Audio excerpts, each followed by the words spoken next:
put together as you all listened to what we shared and then came up with the titles, The Disappearance of the Religious Academic.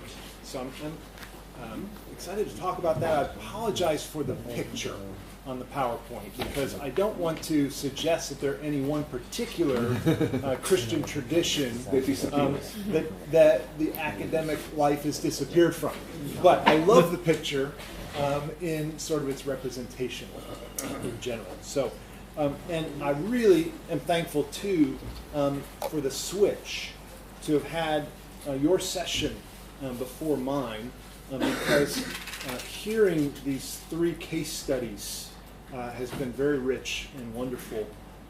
And I'll be adding another case study to that of my own university from my own perspective. In fact, what's been said already with Northwestern and Princeton and Georgetown is really something that my university, Oral Roberts University, was founded in reaction against.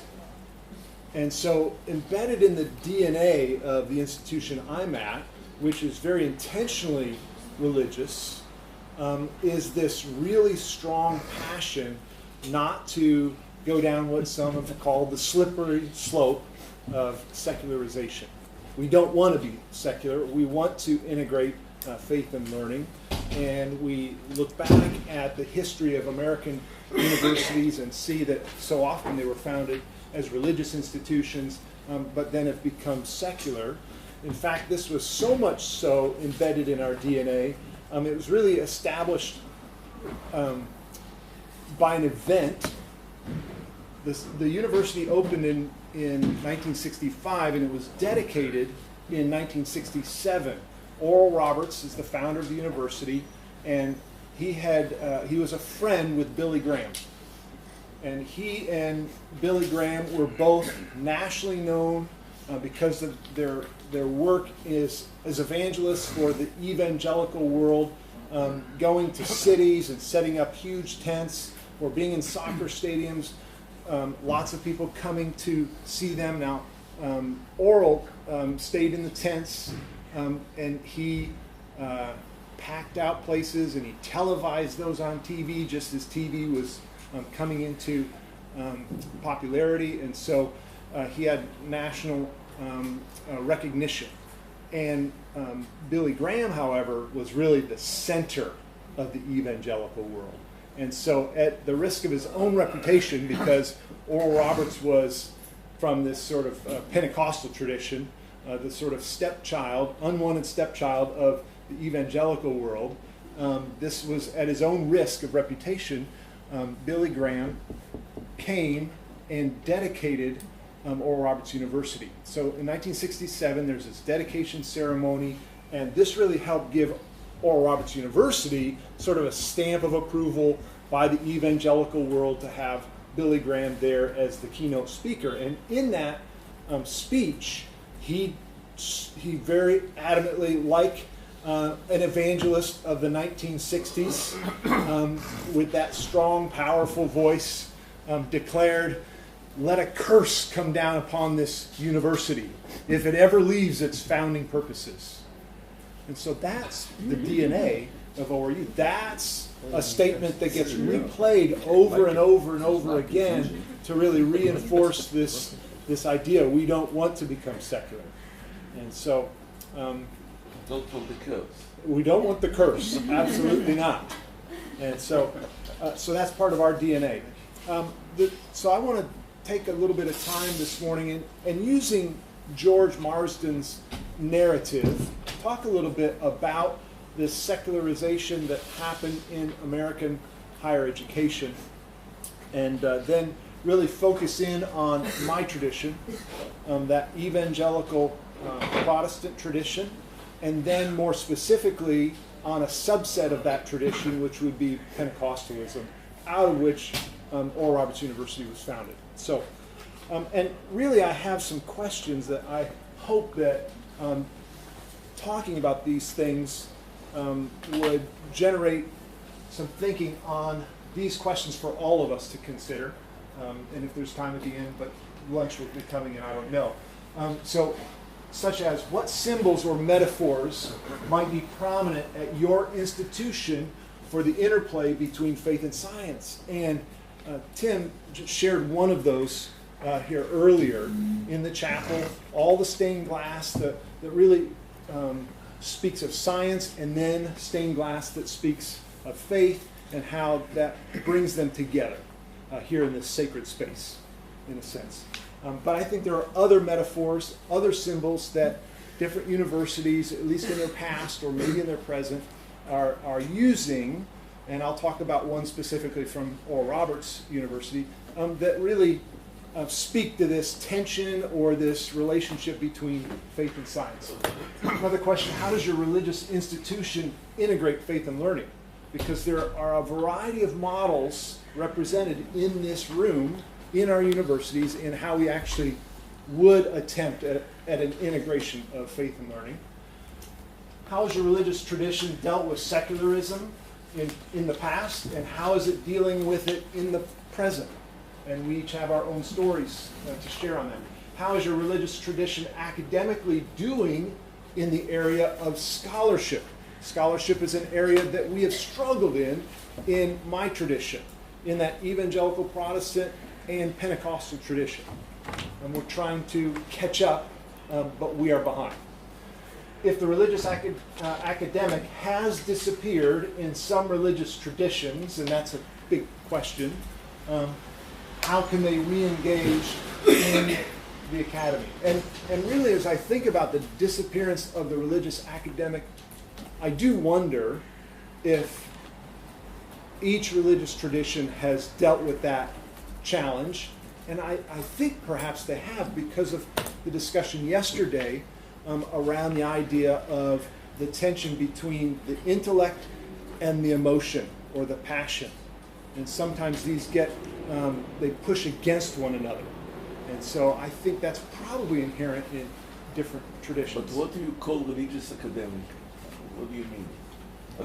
Academia of religious people or ideas? I think it's open for interpretation. So I think we could ask... But what disappears? Something concrete must disappear. Yeah, I think it depends on which tradition you're asking. Because some traditions would say, I'm religious, but I'm in a secular environment, doing things in a secular way, but I still have my own faith, and I don't have to integrate that into this. And two people in the chapel, I'm Christian, in the lab, I'm a physicist. Yeah, yeah. And then another one would say, no, I'm one person, I have to blend those together. So there's another question by Ricardo. Yes. Just a quick question. When you're talking about academy, are you talking about just like the shared space inside the university, or like a high learning place, or are you talking about a specific understanding of what a university is? Yeah, I'm talking about, in my mind, what I'm thinking about is of academia at large, and the pursuit of scholarship in academia. So to go back, just to provide a little bit of a historical sketch, we begin, at least in the Christian tradition, with the pursuit of knowledge, which goes back to the early church fathers who talked about, they used rational thought in thinking about God and about the teachings in the scriptures. People like Tertullian, one of those early church fathers, talks about reason and how it's rooted in God himself.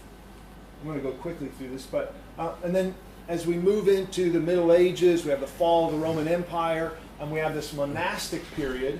And in that monastic period, the monks are pursuing God passionately.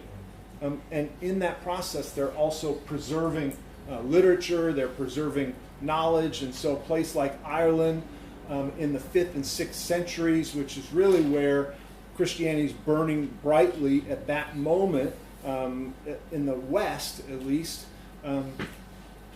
it's become called the land of saints and scholars. So you have this passionate religion, but you also have this scholarship pursuit.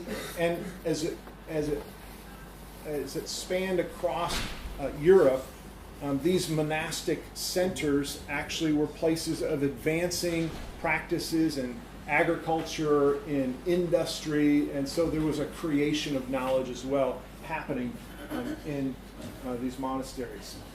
Then we have the rise of the university in the West, and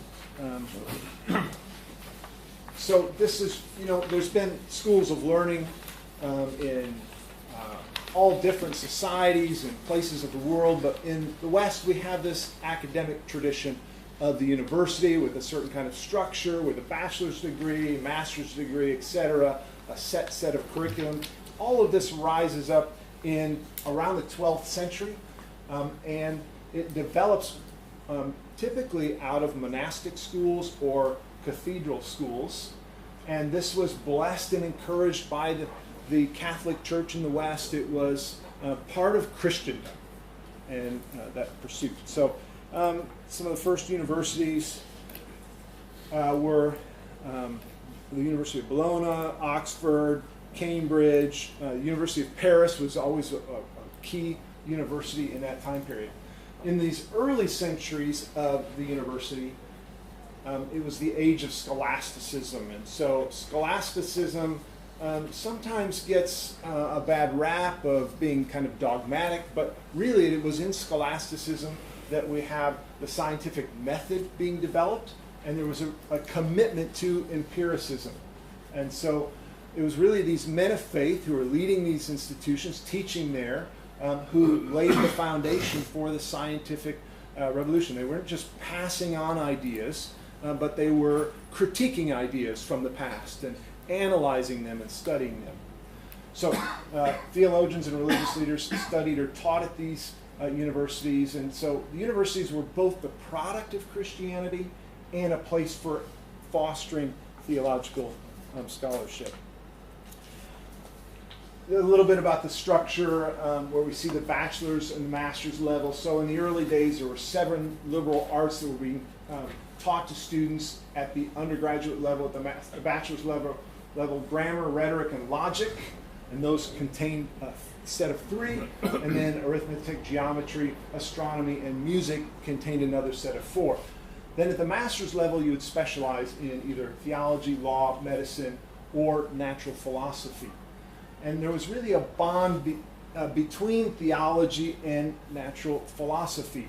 In that Christian understanding or thinking, studying the natural world was really an exploration of God's creation. Historian Edward Grant says that within Western Christianity in the late Middle Ages, almost all professional theologians were also natural philosophers. The structure of the medieval university education also made it likely that most theologians had early in their careers actually taught natural philosophy. And so we have this pursuit of knowledge about the natural world really becoming central in the university, medieval university curriculum, and that led ultimately to Western science. Higher education was led and taught by religious academics in those early days. So then we move to the American continent, and we have the colonial period in the 1600s, early 1700s. We have the establishment of these colleges in the new colonies, and the primary purpose for these earliest ones were to train ministers for the new colonies. As people had come, they needed ministers that would educate, that would be educated and be able to lead the congregations for the colonies. So many of the earliest schools, like Harvard and William and Mary, Yale and Princeton, would then later become our Ivy League schools, but they all had this foundation of starting in this religious environment to train religious leaders. So in American higher education, there's really a shift that takes place in the 1800s before the Civil War versus after the Civil War. So before the Civil War, education in these higher institutions of learning focused on classical education. There was the study of the Greek and Roman and Latin classics. There was some natural science and modern topics incorporated into that. There was a capstone course often taught by the president of the university in moral philosophy. And the professors were often clergymen. And so there is some science being taught, but in many ways it was amateuristic. These were amateurs teaching science. They were primarily theologians. But as we move past the Civil War and the need for specialization, professionalism, industrialism, yes, that forces us to professionalize, and we needed technology. And so we needed these specialties in science. And so curriculum began to specialize into different scientific disciplines in order to give us the technological advances we needed. And the Moral Land Grant Act in 1862 was passed by the government to establish primarily agricultural schools that would promote technologies in agriculture, but it also extended to other areas. And so the federal government would give land to the states that they could then use to establish a college or university if it was focused on fostering these new technologies in agriculture or other similar disciplines.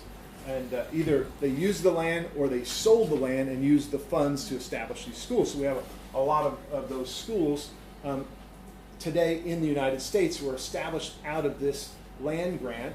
Many of them are public universities, but there are some like Cornell and MIT that are private universities today, but they came out of this federal funding kind of environment. And so again, we heard it earlier, there's this shift that's happening where these universities had been funded by churches, and then they begin to be funded by business and by government. And so that's part of this shift that's taking place here. And in the late 1800s, we had these developments of professional societies that take place. So all that lays the foundation for what George Marsden calls a century of secularization in higher education. This movement from being religious to being secular, and he would say it happens in a 100-year time period. Of course, this is a general statement, and there's always exceptions to this. But 1870, we had small colleges that were primarily evangelical Protestant. That was the dominant religious orientation of American culture at that time. Then by 50 years later, it shifts to research universities that were typically led by liberal Protestantism. Evangelicals, there was sort of a split that began to take place in Protestantism. We'll talk about that in a moment. So George Marsden has a couple of the books that he wrote, The Secularization of the Academy and The Soul of the American University. He'll define secularism as the removal of some activity of life from substantive influences or of tradition or organized religion.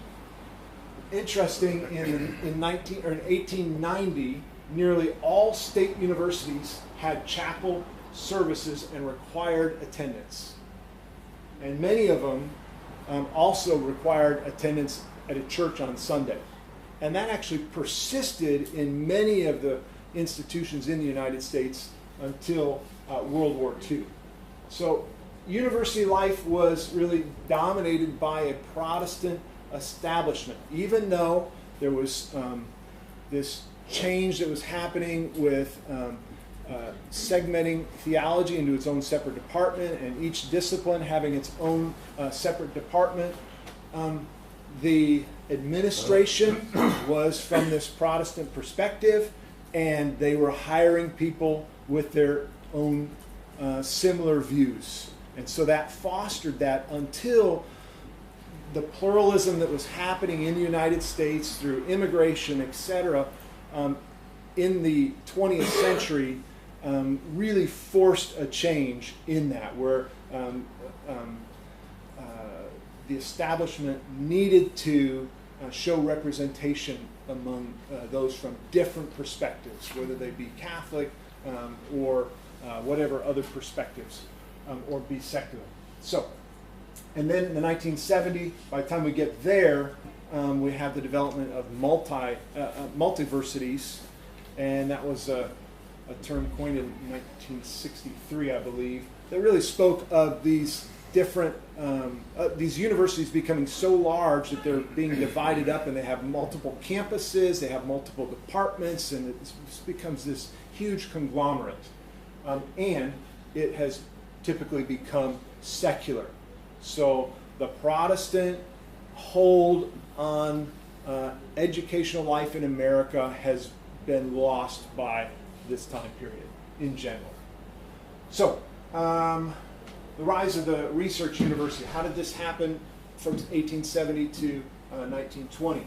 Graduate schools and PhD programs grew to meet this increasing need for scientific and technical information. Businesses and governments now were funding more and more instead of churches. Then we have this rise of professionalism, specialization, and this was actually supported by Christians. This was not opposed by Christians. And for post-millennialists, who were Christians who believed in progress, that we are really bringing the reign of Christ to earth, we're Christianizing civilization, this was all seen as part of that. So we're helping, by developing all these technologies, we're helping in this endeavor. And then theological education became a separate specialization. The downside of that was it began to lose its influence on other disciplines, or maybe you would say that wasn't a downside.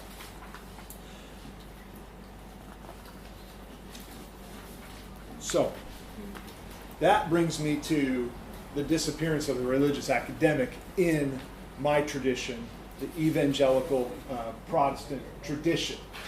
Evangelicalism, defined by Grant Wacker, is this: the broad movement, especially in British and American Protestantism, that insists that the sole authority in religion is the Bible, and the sole means of salvation is a life-transforming experience wrought by the Holy Spirit through faith in Jesus Christ. So it's that sola scriptura of Luther, that it's only the Bible is our primary source of truth.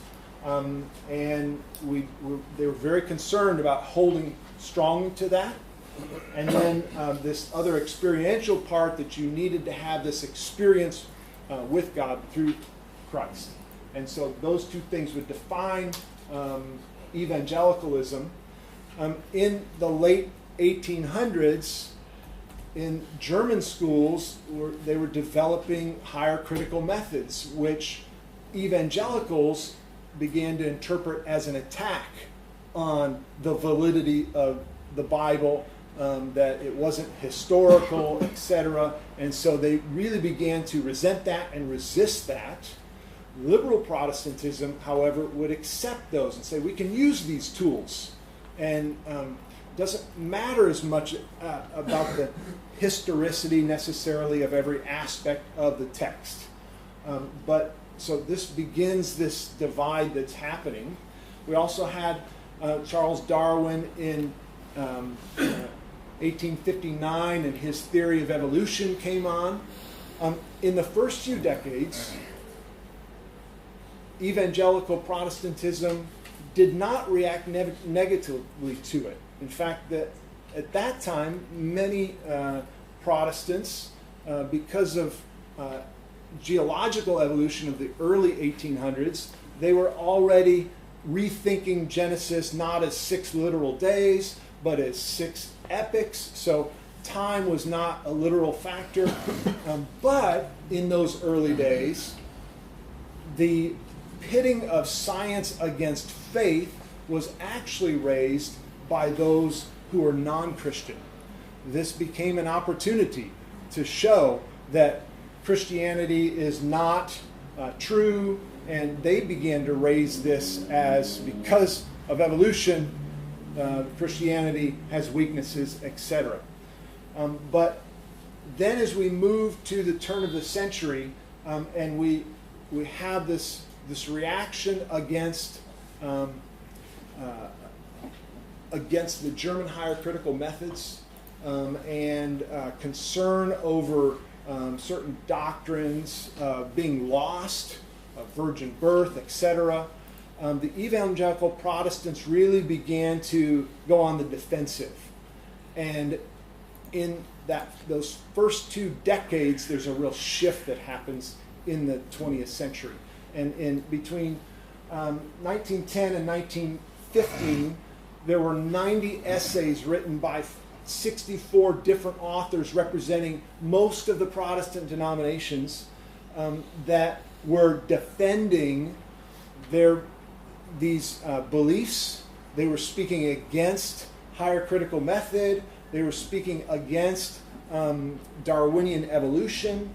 And so these essays were being published, and then in 1917 they were all assembled into 4 volumes and published again, and these were called the Fundamentals, from which we get the term fundamentalism, because they were saying, here's the fundamentals of our faith.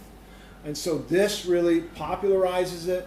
Evangelical Protestant and liberal Protestant, sort of their last act together happened in 1919, where they galvanized the culture to do this prohibition. And so that happens in the United States. But that would be sort of the last act of these 2 camps of Protestants working together for a long time. And so now they're on 2 sides of the stream. And in 1925, this all comes to a head with the Scopes trial. Many states had outlawed the teaching of evolution in the schools. One teacher in Tennessee does teach evolution, and so there's a big trial. And this is the first time that a trial is publicized nationally on radio, this new technology. And so everybody in the country is listening in. And William Jennings Bryan is defending the evangelical Protestant view, and he wins the case, but he loses the public. He's really shown his intellectual weaknesses at the moment seem to be apparent to listeners, and the public really shifts, and evangelical Protestantism from then on for the next half of the century would often be seen by the public as anti-intellectual, and it would actually withdraw. In fact, they really got out of the university business, and they focused on building Bible institutes where you teach just the Bible. And so it was their reaction in the educational process. And some call this 1920s to 1950s sort of the dark age of evangelical scholarship. So, yes? You hear about fundamentalism, you're saying they publish the fundamentals, Yes. the liberal and the conservative evangelical Protestants. How do you turn into the fundamentalism as we use it today? I was asking because I'm wondering if that came from within or from without. Like, did they take upon themselves, because they were trying to separate themselves from this liberal, secular kind of mindset, to be more literalist and more like very, very close to the text?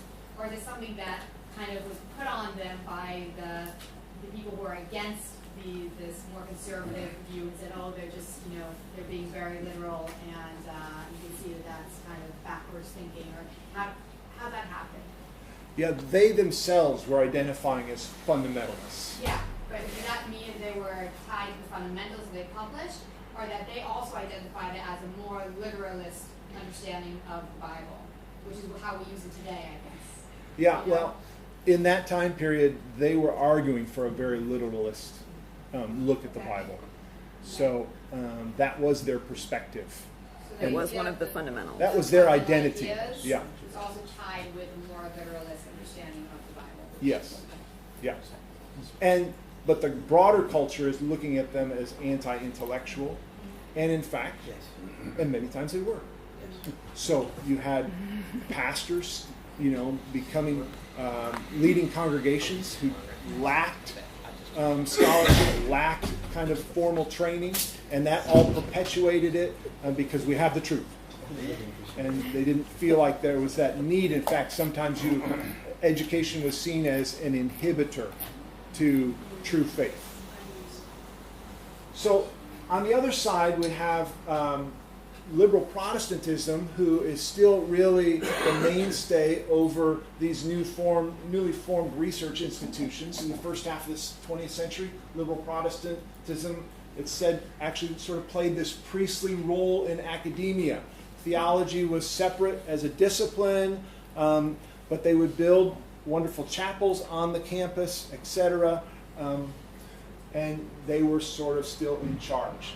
Liberal Protestants joined hands with non-Protestant secularists, using the prestige of evolutionary biology really to discredit biblicism and to promote the virtues of a scientifically dominated worldview. So they also helped push the evangelicals out of academia. Protestantism in the university university context focused on moral values of faith, promoting good character and democratic principles, using courses in Western civilization to provide those values. And so instead of using the Bible, now there was the use of teaching Western civilization and the evolution of Western civilization to teach values that would support an ever-progressing culture. And then events following World War II mixed together to create a demand for pluralistic secularism in the academic world, and there's so much that went into that, from Christians fighting each other in World War II, including a Holocaust, then moving into this post-war period where you have communism and capitalism at odds with one another. You have the 1960s with the sexual revolution and all this pluralism that's happening and fomenting, and so there needs to be this pluralistic representation in academia. So pluralistic secularism really takes the lead in 1970. Religion became a scientific study that was completely isolated to its own discipline.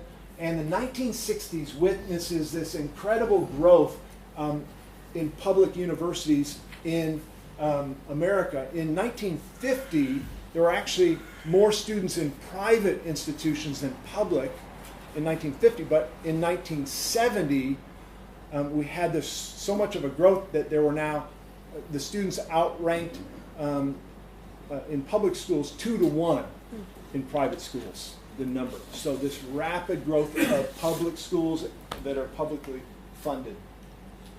At the same time, we have a new evangelicalism that begins to develop, and this is sort of a desire to re-engage, and really evangelicals had isolated themselves from culture. They had been separatists. Now they wanted to re-engage. They wanted to be active in the culture. They wanted to shape culture. So with the fundamentalists in full retreat from the academia, one example would be Wheaton, that would be a college that would not retreat from academia and sort of became the evangelical academic center. There may have been others, but that was an important center. But in this post-World War II period, this new evangelical Protestantism desired to leave behind that separatism and really have influence. 1947, Fuller Seminary, which is now the largest seminary in the United States with full-time students, was established not just to train ministers, but to be a center for evangelical scholarship. The desire of the co-founders was, we want to bring together a dream team of evangelical scholars that will write books that will influence society. And in many And you'll do ways, scientific research also. pardon? And you'll do scientific research as well, or just religious and philosophical research. That's the problem, is that it's a school that's a theology school and they have psychology, but it's primarily just a theology school. So all of their writings are in the area of theology. So that doesn't allow them to really have influence on the greater world. What it ends up doing is helps them have a greater influence on the Christian world. But they also don't absorb ideas from the outside, from physics, from math, because... Correct. Yeah. Yeah. And so that's a weakness of that. And it really waits until the 1980s before we see a renaissance of scholarship among evangelicals in all the disciplines. The populist center at the time for this new evangelicalism was the ministry of evangelist Billy Graham, where he's going, all around, and he is the center of the evangelical world at that particular time. In fact, he was sort of a pastor to presidents in the United States. He met with every president from Truman to Obama. And so he just had that central figure. Yes? And Queen Elizabeth II. Yeah. She invited him to the palace twice, the higher of the Church of England. Yeah. Yeah. Yeah. So now I want to just sort of shift a little bit to my own university, because it's in this new evangelicalism that Oral Roberts University finds its following and founding. Evangelist Oral Roberts establishes the university in 1965. From 1940s to 1965, he has been this nationally known person. He has Pentecostal roots that are, he grew up in rural Oklahoma, in poverty, in a form of Protestantism that was not accepted by the whole. It was Pentecostal, it was emotional, it was non-intellectual. But Oral went to Phillips Seminary. He gets theological training and was quite a progressive thinker in many ways for evangelicals. So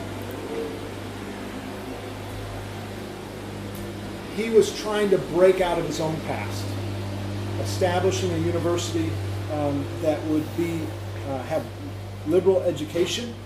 And unlike Billy Graham would focus on calling people to a faith in Jesus. Oral would call people to a faith in Jesus, but what was more important in his ministry was praying for the sick. And so he's called a healing evangelist, and he had healing lines at the end of his services, and he would lay hands on people to pray for them to be healed. In fact, it's said that he probably laid his hands on over 1 million people personally. So he's probably laid his hands on more people than anybody else in history. That's a Pentecostal tradition. Yes, this comes out of that faith tradition in Pentecostalism. And so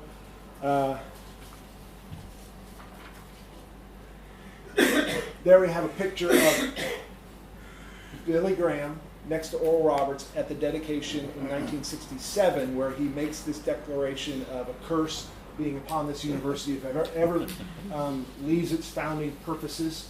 And so that really puts a stamp on Oral Roberts University, allowing it to be accepted by mainstream evangelical Protestantism. But another force is happening at this same time. In the 1960s and the 1970s, there is something in the in the Christian world in the United States called the charismatic renewal. And so Pentecostalism that started in the beginning of the 20th century and gave rise to new denominations, classical Pentecostal denominations that would hold this Pentecostal perspective that's rooted in Acts 2 and this whole experience of glossolalia. And then in the 1960s, pockets of people in mainline denominations began to experience this same supernatural phenomena. And so that happened in the Roman Catholic world, it happened among Episcopals, among Methodists, etc. And so now this Pentecostal thing has sort of become mainstream also in the mainline denominations, not just being accepted by evangelical Protestants. And so that's an interesting shift. And that meant that Oral Roberts University, which really is not tied to any particular denomination and seeks to be non-sectarian in that sense, had students in those early 3 decades from all these different traditions. Oral himself had left his Pentecostal holiness denomination and joined the Methodists, so there were a number of Methodists coming. Oral Roberts University Seminary, at the beginning of that, was a Methodist seminary. We had Roman Catholics coming, Episcopalians coming, and those people from those classical Pentecostal denominations. So it was this kind of melting pot of people at the university. And Oral, what he did was he merged the Pentecostal phenomena of his roots with a scholastic desire of this new evangelicalism, really bringing together faith and science in a fresh Pentecostal way. He prayed for people for healing, but when he developed the university, he talked about raising up students in different professions to bring healing to man in the totality of their needs. So a doctor would bring healing, and Oral started a medical school. Lawyers would bring healing into the legal profession. They would be healers there.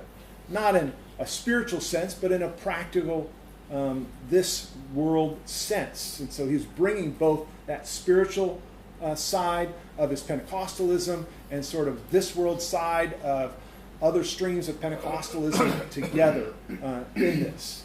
And so he established a university on this philosophy of educating the whole person, spirit, mind, and body. And one of the early universities to build an athletic center and require everyone to get aerobic points. So students not only were required to go to chapel and have spiritual formation, they were required to go to class and have intellectual formation. They were also required to go to the gym and work out, record your points, and get a grade for it. And so this was educating that whole person, this holistic understanding. So he really believed in this symbiotic relationship of prayer and medicine. And this bronze statue is 20 meters high. And it stands at the entrance of the university. It was actually originally across the street because Oral in the 1970s after he built the university, he built a place called the City of Faith, which had a hospital. His idea was that people would come from around the United States who were sick and come to the hospital where they would receive great medicine and great prayer. And so these hands were in front of that building across the street. We had a medical school housed in the City of Faith. When the City of Faith closed, because of the financial demands of keeping a hospital open and a medical school open, it eventually closed in the late 1980s. They moved those hands to the entrance to the university. Now those are not just praying hands. One hand represents the hand of prayer. The other hand represents the hand of medicine. And so this becomes a really important symbol for Oral Roberts University in how we bring together faith and science, how those two things come together. Let's see here. We have 5 minutes left. Oh, you're kidding. Okay. No, I'm not. All right. Let me just briefly mention that within the broader evangelical world, there's been this rise of an attempt at scholarship, sort of a renaissance in the 1980s that began as evangelical institutions in the United States began to establish professional societies and began to really try to emphasize scholarship. That's been burdened by the fact that these have been teaching universities, and they're trying to develop into research institutions. We've gone through that struggle at ORU as well. And that's a little bit about that particular struggle. But let me just say that even though CCU Schools is the Council for Christian Colleges and Universities, even though there is this renaissance and this growing scholarship that's happening in these schools, it's still, when you look at the statistics, the amount of material that's being produced by faculty in these schools is significantly lower than other schools, and the teaching loads are much higher. So 52% of CCCU schools at the undergraduate level, faculty are teaching 4 or more courses every semester. That number drops down to 33% or 32% in public four-year schools, and I think 35% in private schools. So these are things that inhibit this progress.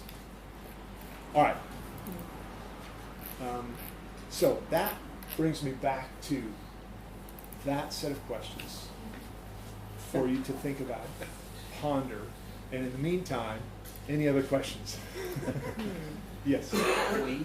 You know, thinking of what you said and what Tim said earlier, I actually like the idea that you had the depiction of various disciplines in those panes that you have, because that's consistent with what we know historically in the West in reference to Christianity. If you take John Hanneman's book on the Genesis of Science, and there are many others like this book, it's a big, thick, new one, but the whole movement of the development of science and the major discoveries that are still with us, the most significant discoveries, and there are scores of them, came from people of faith. They didn't come necessarily from people that rejected God, but saw order in the world because of God. And so, I mean, I've got a list of them somewhere, but I mean, it takes up pages of your major discoveries came from people that were believers. So there's not some kind of antinomy between these two. And I think that's what you had here. I think it's a real, I don't know why people want to do it. I don't want to say it's nefarious, but to try to say that somehow you have a difference, that if you have faith, you can't be scientific. And that's, I think that's a worldview issue that's very healthy. Yeah, my presentation is hopefully trying to say that really culture changed, science advanced, and we are at fault for withdrawing. We shouldn't play the game. Yeah, and so we moved away from. And you experienced it all over here also? The withdrawal of the...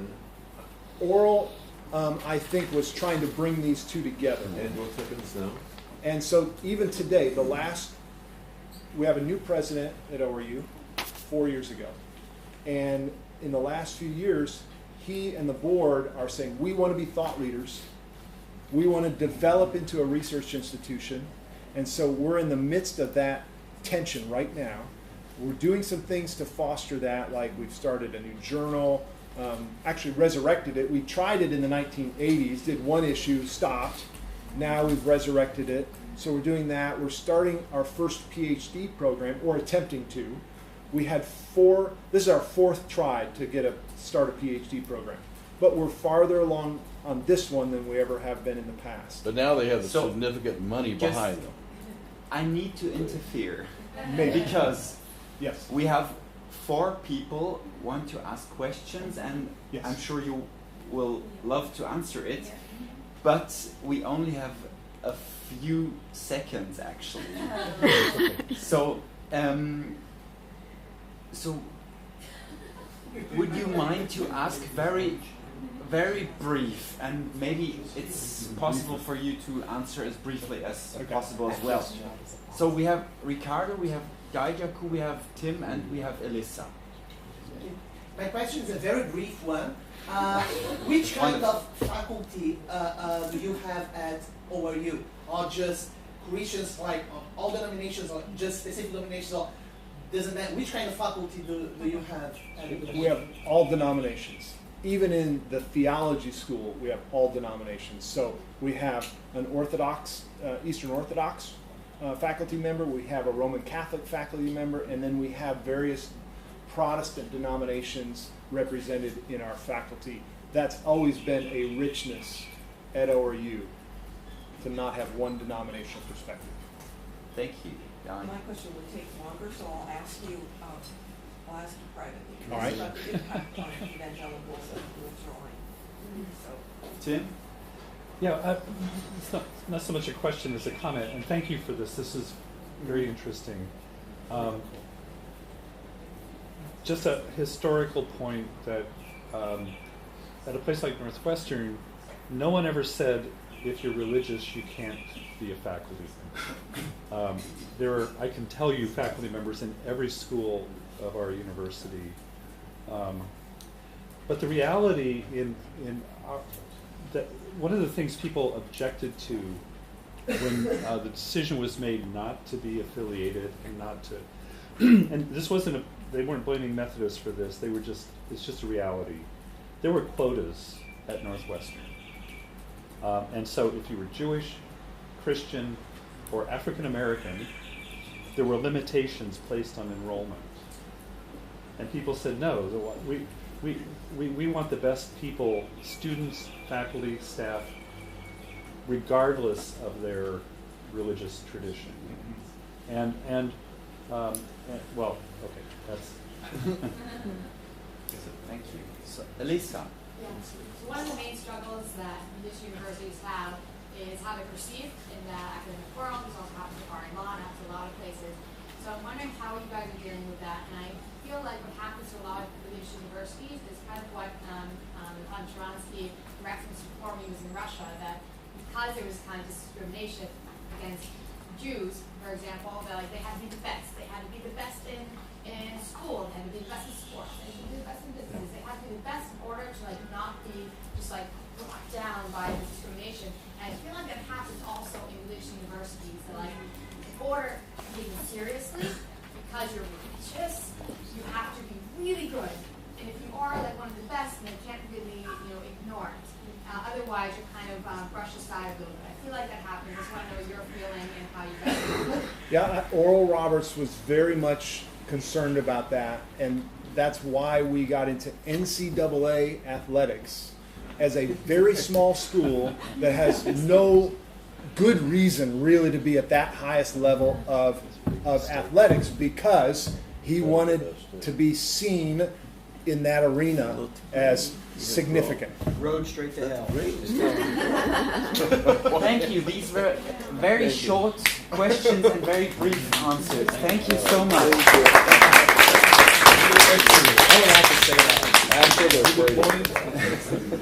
So when are we to continue? Now. No lunch. Yes, now lunch and What how long did will we lunch say? break? We're doing a light lunch here in the adjacent room for an hour. So 3 minutes. 3 minutes. Oh, for 3 minutes. Okay. 3 minutes. Good. Oh, yeah. Yes. You David.